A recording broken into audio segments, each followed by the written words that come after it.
Hey everybody, Lynn Delgadio here, and I am so excited for my guest today. You have no idea. No idea. Jill Ayn Schneider, age 75. You never know because she has the energy level of a 19-year-old. I swear to gosh. Detoxification retreat leader. She's an online coach, singer, songwriter, guitarist. Jill healed herself of malignant cancer in 1975 using only natural protocols while traveling through Venezuela and Peru. Her revolutionary healer memoir audiobook is going to be coming out later in the year, and that's going to tell this remarkable healing journey that went on. After healing from cancer, Jill was able to give birth to her son Aaron, and now Aaron has made her Nanny Jill to his two little girls, Alana and Ella. I'm sure there's more to that. I know you sang with Bo Diddley. You've traveled all over the world. You've got such incredible stories. But anyway, thank you for being here. I'm so excited to interview you. And tell the viewers whatever I missed because there's so much to your story. Who are you? Well, Who it's is so Jillian funny. Schneider? Thank you so much, Lynn. I'm so happy to be here. I'm so happy to do anything with you because I have so much respect for you and your work and your enthusiasm and your life force. And I just, love you very much. And I'm, so glad we've met and we check in on each other. And that means a lot to me. It really does. Right back at you. So, I have a lot of stories because I guess I get very excited and enthusiastic about life. And sometimes it's little stories that are having an amazing effect on me. And I'm just, um, I'm thrilled to be in a human body and I'm thrilled to be alive. And I'm so grateful to do simple things. Today, I went to a friend. She's got a really she's up in the mountains and she's got a beautiful source of water. And so I was filling up some jugs of water, and then afterwards we went to get what's called ramps. It's wild food that grows in North Carolina in the Blue Ridge Mountains, maybe other places as well. And I've been eating they taste like onions, but it's just leaves. And I picked a whole bunch of ramps. And then I came back and I cooked them with my omelet with some mushrooms. And it was the most delicious lunch. Wow. And I mean, everything is a story. Yeah, But it's it's true. what you being out in nature like that in the mountains, picking food from the ground that is freshly grown and Yeah, unsprayed, and I'm just like, "Whoa, this is so exciting." yeah. So, and I'm living a very different life now. I had lived in Florida for over 44 years and had my son and took him through school, and now he's married. He's 44 years old. And he's got two children, and my grandchildren are great. And they live in Florida, and I live here, and I have my own life. Yep. And I have no guilt. I'm having a great life, and I'm doing all the things that I love to do. And I'm also helping people to look beyond what they think they're capable of doing and Yeah. what their body is capable of doing if they can look beyond. Well, before now, I want to look beyond, but I want to look back first. So take us Okay. back to what you were 29 years old when you were Mhm. diagnosed. What happened there? And I want to hear, Well, and I it's had, really important for people to hear this, okay, especially nowadays. You know, like we nowadays, really and need to get back to the whole food eating and living, and get away from those toxic toxins in our food and water supply. So anyway, I'll take the floor. Bring us through that okay, journey. I'll take the floor. It's a good floor. I know it is. I had actually 2 years before I found out that I was diagnosed with cervical cancer, conclusively malignant. That was 1975. And 2 years before I had returned after about 4 months, 3 or 4 months in India. Um, and that was a very big turning point in my life. I had a longing, I had a thirst, I had a feeling that I had a power inside of me that needed to be discovered. And so by going to India, I met a teacher. And that teacher instilled in me the confidence to feel and know, not believe, not believe. No, no, no, no, no. To feel and to know who I really am and what I'm capable of. And just about the same time, when I came back and was living in an ashram, actually, which means shelter, I was just about to move out of the ashram. I'd been in the ashram maybe 2 years, 3 years. And a friend of mine came by and she said, Jill, when was the last time you had a physical, pap test and all that? I said, maybe a couple of years, 2, 3 years, and she gave me the name of her doctor. And at the same time, I had started taking a class that I saw a notice on a bank building in Coral Gables in Miami. And it was all about Chinese medicine and the theory of Chinese medicine. And I have a curious mind for the things that are important to me, not for everything. Right. But this was just something that I was interested in. So that's the preface.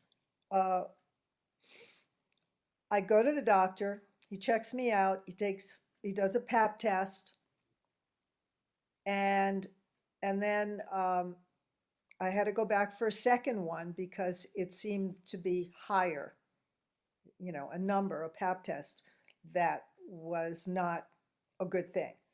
So they asked me to come back and they did another pap test. And then a third visit, I went and was able to meet with the doctor in his office for him to give me the results of that second test and that it was conclusively malignant cervical cancer. And he What was already, making plans for me to be in the hospital like within a few days. what And went through your mind in that moment?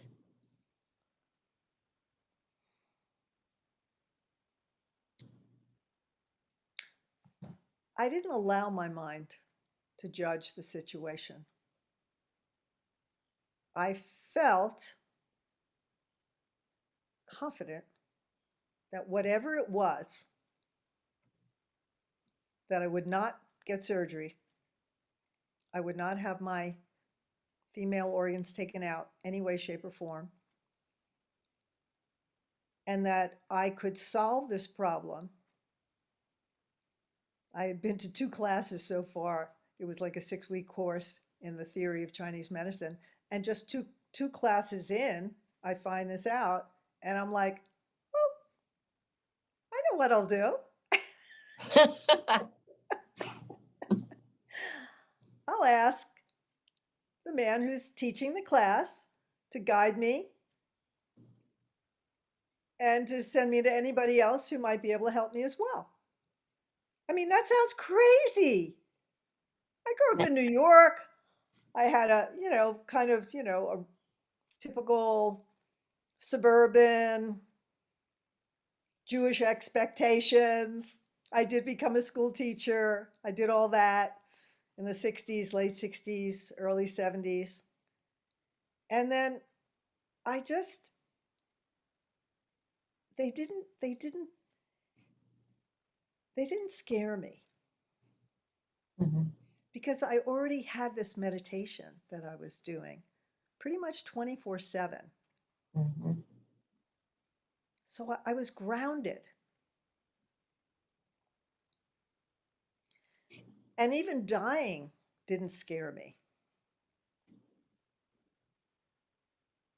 And it's interesting. There are no coins. I mean, this Chinese medicine course just came into your field at the exact right time, I know. just as it should. And were you singing at the time? I'm glad you asked me that because that night I was scheduled to sing on a radio show and play the guitar with my friend Bob, who did all my backup music, lead mostly to my folk songs and little blues songs. And we were scheduled to sing on this radio show that night. And he picked me up and he said, "Hi, how are you?" And I said, "I'm fine, but I heard today that I have cancer." I don't know. I wasn't afraid. And then I did get to the studio and we had like a half hour before it was our turn to go on. And there were a few songs that we were singing, that I was singing and he was backing me. And, I do also, I was a little bit feeling like I don't want to sound like crap. you know, I said, if I have any fear at all of this situation, I'm going to sound like crap. Yeah, and the show must go on. So I said to God, help! And I ended up sounding beautiful, really wonderful, full, no fear, no existence of fear in that moment. It, did you go and actually approach the course instructor to help Then you? the next day or the day after that, uh, I went to the next class and I went a little early to get there and make sure I could speak with him immediately. Because here's the deal, the doctor had me in the office. He had me cornered. You have to be ready. Sometime next week, we're going to give you a call with the exact time and date for you to have pretty much a complete hysterectomy. And I looked up at him, big guy, tall guy, Cuban guy. And I said, Doc, I'm going to take care of this myself. Where did I get that chutzpah? Cojones. Yeah. It What? it was coming from a higher part of myself. Sure. It just Yeah. kind of came out of me. Yeah. So then that night I sang, I sounded great. The next day I went to the class and I asked Dr. Dale, who was teaching the class, I said, "Can we talk? I have a situation." And so I waited till after the class and we had some time to talk. I think we even went for a cup of coffee. And I explained to him what was going on. He said, "Don't worry, Jill. You're in the right place at the right time. And there's an acupuncturist that I'm going to refer you to, Bishio Kushi of the Kushi Institute, macrobiotic people. Here's his number. You call him and you ask him what to do. And, you're going to think about where you're going right now in your life and what you need to do in order to fix this situation." And I guess, I don't know, I'm a different kind of person. I've always been a little bit before my time. Ideas that have come to me, ways that I was even a school teacher, I was different. I had a different connection to those children that allowed me to be a master teacher at a very early age. And you're always also very intuitive, and you're I'm very, so intuitive. yeah. I'm walking around, even talking with people on the other side. That's pretty intuitive. That's what's happened to me since I've been here in the Blue Ridge Mountains. Yeah, in case you guys don't know, Jill's found her psychic abilities and is a medium as well, in addition to all these other things. Um, we'll get to everything you do later. So you go to this guy, this from the institute? I went to the acupuncturist initially, Yes. and he was so cute. Oh my God, a little older man, the Chinese guy with a long, thin, straggly gray beard. And I walk in, I think he was in his pajamas, I'm not sure. But he just looked at me and he said, "No problem, I fix." Just like that, Lynn. I mean, confidence of 6,000 years of the history of Chinese medicine right there in front of me. I came in, he did acupuncture on me, and then he guided me into a little back office in his kitchen, and he probably slept somewhere in that back office too. And that's why I think he was in his pajamas. But he made me some soup, and he took some little things out of a bag, and he kind of rolled his hands and made a little ball out of it, and he said, "Here, take this." And we basically, I went back to him, total of 8 sessions, $5 a visit, and I offered to help him clean up his office a little bit, Wow. and to refer some people to him so that he could also make a living. And Wow. and I felt very safe. I felt at peace with myself. And I did decide to quit a job that was very stressful. At the time, I was an activity director in a halfway facility for the mentally ill. These were people who had just come from South Florida, um, mental hospital, and they were all on Thorazine. They were smoking day and night. It was, to say the least, a very difficult job and dangerous. When did you decide to go to Venezuela and Peru? Had that been Yeah, planned ahead, or did you? just after that, I had a month left on a lease on an apartment that I had in Miami, and I told them that I wasn't going to renew it. And a friend of mine suggested that we go to Venezuela because our teacher, Prem Rawat, was doing a program in Caracas, and that we would go there. And this friend, Mark, his mother actually lived in Caracas. He grew up in Curacao, and he knew a lot about South America.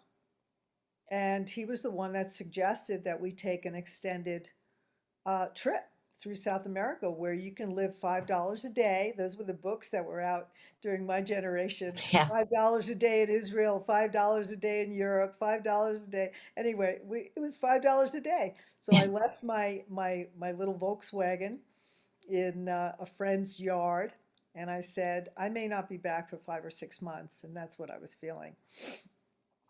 And I needed to go places where the frequency was elevated. And the places that we went were those kind of places where the people who lived in those places lived long, healthy lives. Right. The centenarians, they're called blue zones. Right. Yep. So we ended up a month later, um, backpack, guitar, Of course. and seaweed and Very brown good. rice and a little ceramic cooking pot. I knew I could get all the vegetables I needed in the markets wherever we went.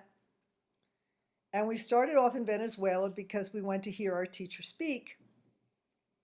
So the bliss, I looked toward bliss because bliss is how I learned how to heal myself. If I'm in that state of a frequency of bliss, it's like nothing can touch me. Yeah. It's not an ego trip. It's a No. feeling. Yeah. Yeah. And and so we had the opportunity to be with the teacher for 3 days. And then after that, I had another friend. Mark wanted to spend some more time with his mom, which he did, and I went off to a jungle called Guatopo, which is about 2 hours southeast of Caracas. And my girlfriend, Rhea, had also had a very difficult situation. She lost her child, 4-year-old, who was a hemophiliac. And she had stayed with me when after he had fallen and he was in the hospital. And it was not a good situation. She had always, this was her greatest fear. So she was really my best friend, girlfriend at the time. And we went into the jungle, and as things work out, the jungle rangers took us in a jeep, and we told them we wanted to camp out, and they obviously knew we would need some water, and we would need some safety. So there was an abandoned um, coffee plantation, and it had some structures, and also it had water, and it had guava, and it had yucca, and there were things we could eat other than the brown rice and the seaweed and some other vegetables I had in my backpack. There was something going on in my generation, not for everybody, but for people like me that were just like jumping out of our skin. Who knew we were never going to marry. I was never going to marry an accountant. Right. Right. So wait, so you worked with the acupuncturist for 8 visits. Then you went a month later, you go to Venezuela and did you know, when did you find out that you had been cured of cancer? About 5.5 months later, After this when trip. I went back to Miami, when I Did your ran out of doctor think money. you were nuts? What? Did your doctor think you were nuts? I didn't go back to the same doctor. Oh, okay. Oh no, he didn't treat me bad. He didn't treat me nicely at all. He slammed the door, and the whole office like jumped. All the people who worked there. This little thing. I mean, I'm 110 pounds. Mhm. I'm like a wisp. All right. But inside of the core soul of who I am, I'm a ball buster. Don't Yes, you fuck are. me. FUCK with me. No, I mean, so I knew in that moment I would never go back to, I had nothing to prove to him. I had to prove it to myself. And it's funny, it's we said something earlier about, the nutrition aspect, but it's way more than that. It's the Way. bliss. Yeah, it's the bliss. It's the leaving the stressful job. It's the knowing and the trusting. It's all of that. It's the energy and the frequency of the earth and the people around you, the nature. It was all of that. One night, we're camping out in that Venezuelan jungle. And my friend Rhea, she always wore a knife on her leg underneath her pants or skirt or whatever. She was ready for Smart. anything. Hmm. She was a world traveler, seriously. And she spoke Spanish fluently. She had traveled a lot in South America, Central America too. And one night they warned us. They said there's jaguar. Hmm. And one night she woke me up. We were not in a tent. We were just sleeping on the ground in our sleeping bags. And she said, "Jill, get up now." No. And we both walked very quickly, I would say a run, to a little shack. And we stayed in there. She explained to me what she heard. She said, "I think there's a jaguar." El tigre. Hmm. El tigre. And so we just stayed in it all night. And then we knew kind of the next day was sort of the end of the trip. And and the Rangers came and picked us up because there was a guy who was kind of a guard, and he would come every day a little bit just to check on us. And so I guess we told him it's time, and I think he had a little, walkie-talkie thing, and he I said, thought you were going to say that because you just said you're such a ball buster. I thought you were going to say we took the knife and we slayed El Tigre and we ate him. "Oh no, he's So probably a you, so beautiful cat, beautiful cat." I have such respect for cats. I know they are Oh beautiful. my God. So then I went back to Mark, and we took off on our trip through another part of Venezuela. And of course, wherever we went, we met people. That's the way it was back Yeah. then. You met people, Yeah. and we shared with them our story. And some of them, there was a lovely couple. She was an American from New Hampshire, and she was a yoga teacher who studied with Swami Satchidananda. So she and I completely connected. She had just had a baby, maybe 6 months ago, and they lived in they had a store. We met them in their store, beautiful store with pottery and beautiful stones and crystals. And, this was 1975. And so they invited us back to their home to stay with them. I mean, he just, you know, It was, yeah. and he was Venezuelan, okay, and this was a town called Colonia Tovar, very unusual town. It looks like Bavaria, Oh, so we wow. know that. Yeah, it's because they were Germans that Yeah. moved there, probably a long time before that, Mm-hmm. and they built these little Bavarian homes up in the Mm-hmm. mountains. So these people had chamomile tea that they were growing chamomile in their backyard. And my friend Mark had a book all about foot baths. And one of the best foot baths to rest the body is the chamomile tea. And so we used the baby's bath, like a swimming pool, little swimming pool, and we put hot water in there, and then we put all these chamomile flowers and plants, and we all sat around, and there was probably a fireplace in the kitchen too. It was a little rustic, and we were doing foot baths for about a week. We stayed with them, and they took us to another farm that they had further into the mountains where they actually made bread. There was a mill where they got their grains. Now, this was really my first exposure to nature and living in nature and living in the mountains and how people live. And they grow their own food.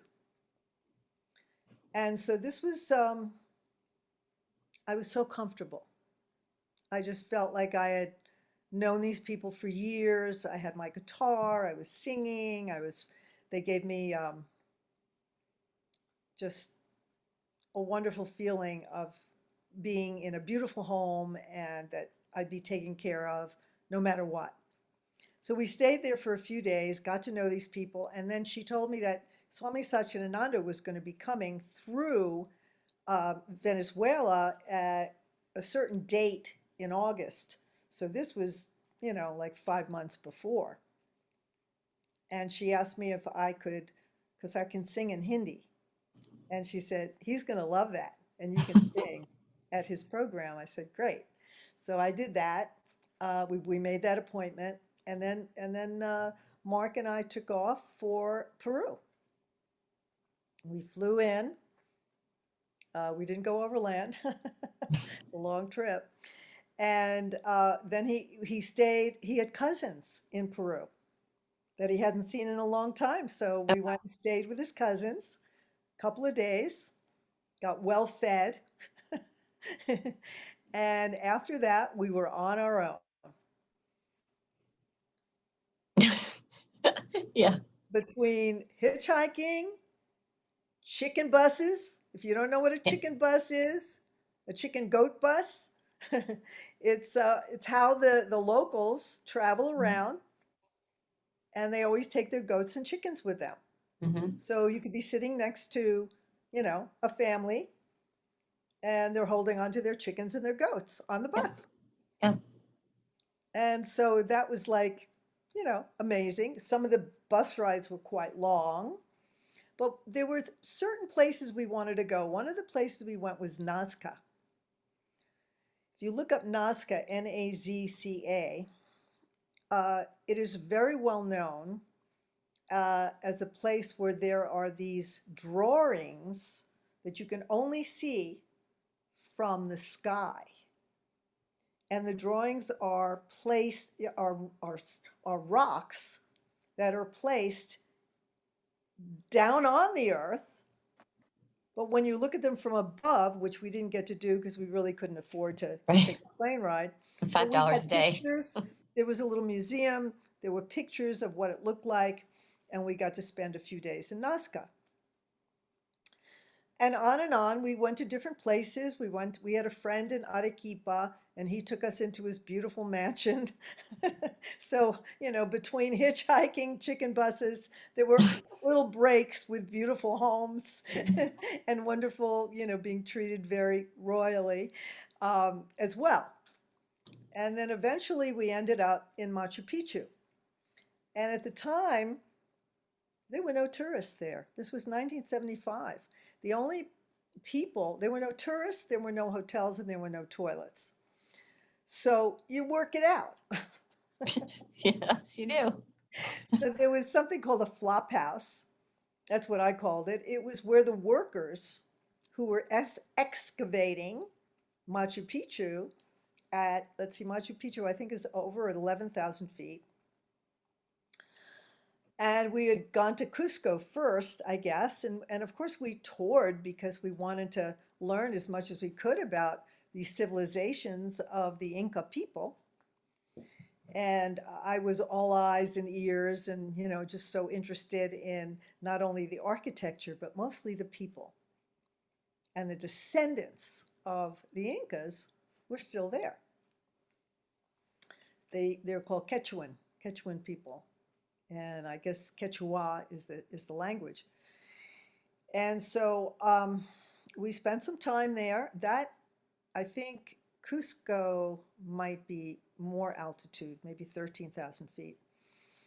And yeah, I had little bouts of altitude issues. Mm-hmm. Um, but, I just have a trust. I have a trust that I'm able to survive. And Yeah. there were some, points in time when, I might have wondered about that because there were no hotels. We slept in this flop house, which it was like a big, big, room with cots. Yeah. And so you picked your cot, that's where you slept, that's where the people who were the workers doing the excavations.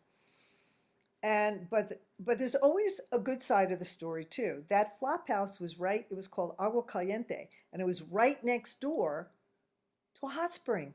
Oh my God, hot springs, my favorite ever. Looking up at the sky, seeing the stars, the clearest sky you ever saw because there weren't too many lights around. So I got to really meditate during this trip. I didn't have any distractions. I wasn't watching TV, and I wouldn't And you weren't understand it thinking anyway because about cancer, clearly, right? I mean, like it's it was all about getting to the source of dis dash ease. mm-hmm.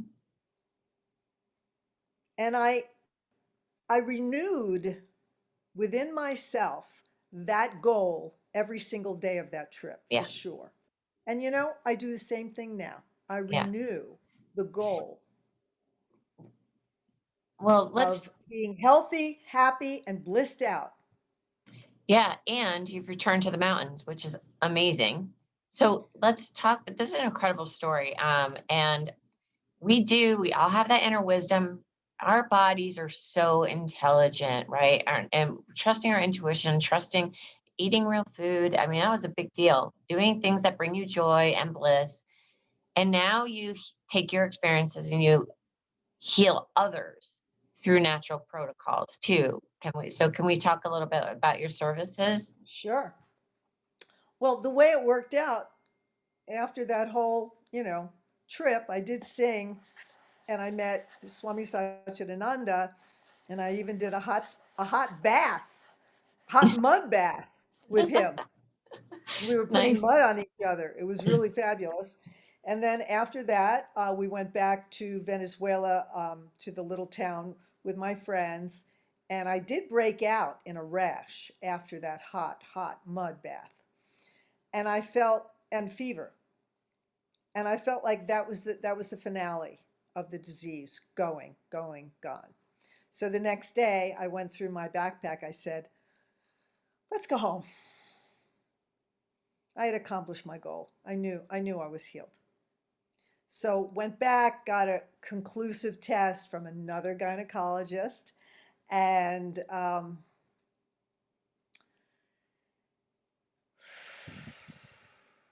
and I went back to live my life. And 2.5 years later, I had my child, married child, and bringing him up and all that kind of stuff, traveling around Florida a little bit. And I started to experiment on my body as a follow-up to, a vegan diet, which I was on for a long time and still pretty much. Uh, and that was learning about juice fasting. So I took my body through a few different fasts over a period of maybe 20 years. So cancer was in 75, 85, 95. So around actually 1980, I started to study health and the basics of real health and the ability of the body to heal itself through a cleanse. I didn't know the word detox initially from the macrobiotic vegan diet. And I read a lot of books and I hung out with people who grew sprouts and who did colonics. And we were all into it. We were all doing fasting, and this was up in Gainesville, Florida. And my son already was about 3 years old because I had to wait till he was 3 because that's when I stopped nursing him. And then I could experiment more on my own body at that point because then it was more my body. It wasn't partly his. Yeah. Giving him that energy of my breast milk.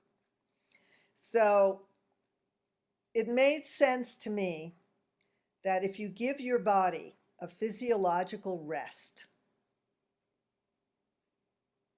that your body doesn't have to work so hard to do the healing and the readjustments that it needs to make to put you back Humpty Dumpty.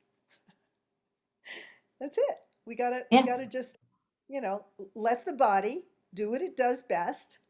It heals itself. Everybody Yeah. has fallen and skinned their knee or something and ouch, ouch, and clean it up and then watch it scab and then watch the scab come off and little pink skin underneath.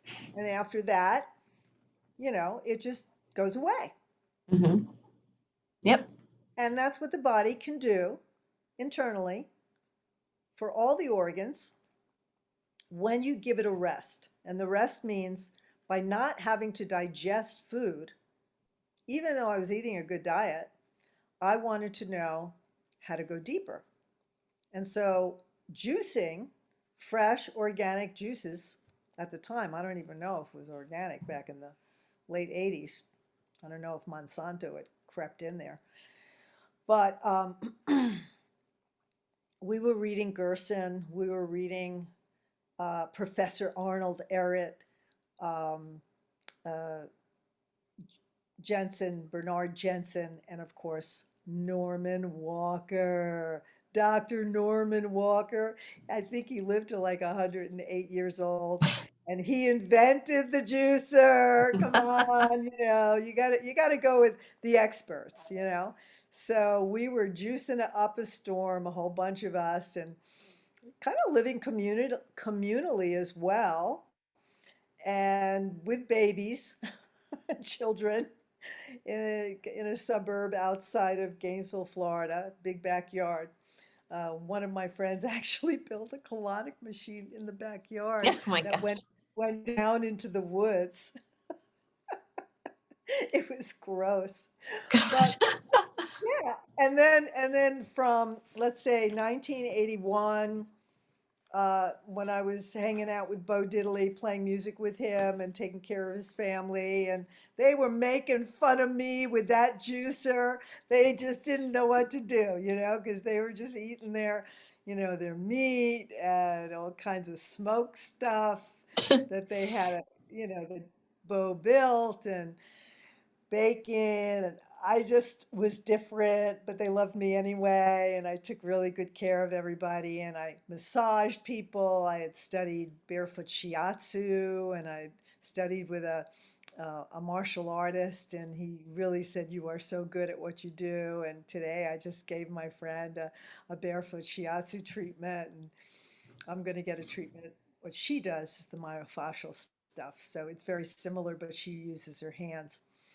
So, Anyway, by the way, I've listened to at least a couple of your songs, I guess, with Bo Diddley, and it's really good stuff. You're really talented. But can we, because thank we're you. running out of time, so let's review what you do for current day, because I know you've done so many types of Thank you. healing. Thank you, Len. Thank you. So, so I created in 2000, just about 2000, maybe a year before, I created a program where I could be the Jewish mother of juice fasting because I knew a lot about it.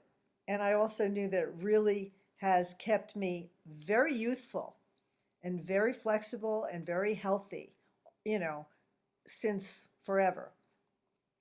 So I started to take other people through juice cleanses. And in the beginning, I may not have qualified some people. Like I had one woman who came to me and she was like, a cigarette smoker, like 4 packs a day, and she was drinking a 6 pack of beer a day, and taking someone of that extreme situation off of that, I didn't really know what the hell I was doing, but it all turned out great. She was with me for 2 weeks, and she went on to be so excited about health and healing that she loved the massage. She ended up going to massage school after our 2 week session. She broke up with the man that, she was with, that was, really a pain in the neck, and she knew she was worth something, and went on to get her massage degree and to continue cleaning and taking care of her body in a healthy way. And then that was 2000, and so now we're at 2021. I have a lot of experience with helping people to get not only their bodies clean, but to get to the root cause of their dis-ease. And a lot of that in general is trauma. Mm. And sometimes the trauma comes from their childhood. And if we don't get past all that stuff, we can't heal ourselves. Yeah. And that's really what I seem to have a gift. Thank you, God. I have a gift of making people feel so comfortable. I let them say shit and fuck as much as they want because it's my favorite words too. Let's just keeping it real And they here. feel, huh? This we're legit. No, well, we're keeping it real here. It's not. We don't have to be G-rated Okay. all the Well, time. yeah. So because they feel so comfortable, I'm like someone that they can spill the beans and tell me things they never would have told anybody in their life. To carry around the guilt, the shame, the fear. Oh, God. And when that comes up, we're talking about a new life. Yeah. And, you know, I've had a few situations I couldn't handle and I had to like say, we're done. Okay. Just a few. It was over the last 21, 22 years. That's it. That's not a bad record. Mostly it was one person who was definitely a drug addict. And I think one other person just was so extreme that I should have known on the phone call that this wasn't going to work with our Right. personalities. Right. So that's what I've been doing. And now I'm not in Florida. I'm not going back to Florida. I don't have any interest right now. I am in a beautiful part of North Carolina in the Blue Ridge Mountains, just an hour from Asheville Airport going northeast. It's called Burnsville. And it is magnificent, and there are some wonderful trails, and there are some beautiful people, and the food coming out of the ground is organic and gorgeous, and I juice it. And I also make people feel very comfortable one-on-one. I do my one-on-one right here in my condo. Hmm. I have an extra room and a bathroom. So whoever comes to me here really gets my full time, you know, 10 o'clock at night sometimes, like time for me to go to bed. But And we're not only having a not only do positive they get, experience. they also get, I'm sure you sing for them too, right? Of course, my guitar is there and an idea happens, or we're in the middle of a conversation, and I will burst out into song. And I would love for anyone seeing this video to go to my website, and there'll be a link underneath here. Is that correct, Lynn? Yes. Okay, and they'll go to my website and click on my music. I want you to hear it. I'm There, getting and there better. will be a I've got a link, but whole year to practice it's because good I'm stuff. recording. Yeah, it's good stuff. So, but before we go, so I can't wait to read your book because I know, you talked about Venezuela and Peru, but I know there's been many, many, many, many other amazing experiences. I can't wait to read it. Do you know when it's coming out? I know it's this Well, year. I'm at the point where I just got it back. I got the draft back from the editor, and probably sometime this week, maybe Tuesday, I'm gonna focus in with blinders, and that should take me, maybe about a week to see where that goes. And I may give it back to the editor one more time just to make sure, or not.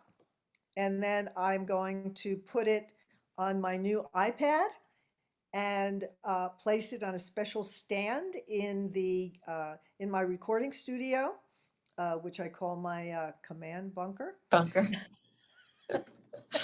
during Yeah. these very difficult times.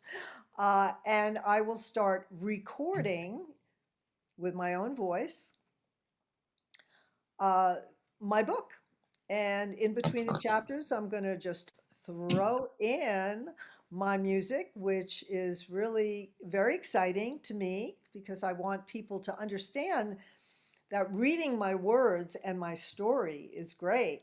But wait till you hear my songs. Excellent. Well, I can't wait. I cannot wait. And we will have a link to your website when this gets posted. Um, and I'm just so glad we met. And I'm just so glad that, you are here on this earth because you are truly a special person and have such a unique gift to offer humanity. So thank you. And thanks for taking this time for me to ask you some questions. Thank you so much. And I actually lowered my prices yesterday.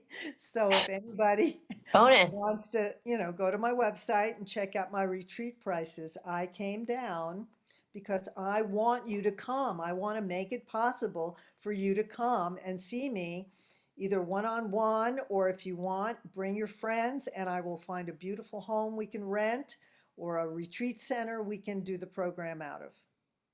Excellent. Good. All right, you guys get in touch with Jill. She's an amazing woman Thank and you. an amazing singer and an amazing nanny to her two little Alana and Ella. All Thank right. Well, you. thank you so much, Jill. Thanks for coming on, and I'm sure we'll be talking soon.